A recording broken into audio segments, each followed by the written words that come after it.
کہتے ہیں کفن کو جیب نہیں، فرشتے رشوت نہیں لیتے، لیکن اس کے باوجود بھی ہم رشوت لینے سے، کرپشن کرنے سے باز نہیں آتے۔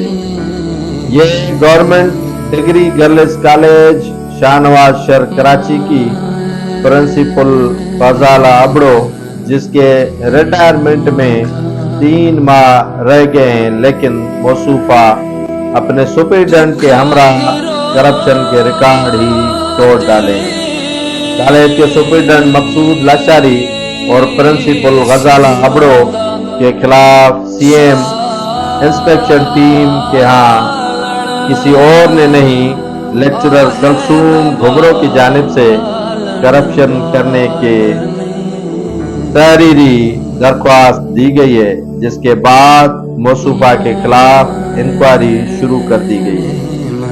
ڈائریکٹر کالجز سید صالح شاہ نے موصوفہ اور سپرنٹینڈنٹ کے بیان ریکارڈ کیے۔ موصوفہ نے تزئین و آرائش کے نام پر لاکھوں نہیں کروڑوں روپے ہڑپ کر دیے ہیں، جس کی انکوائری شروع ہو گئی۔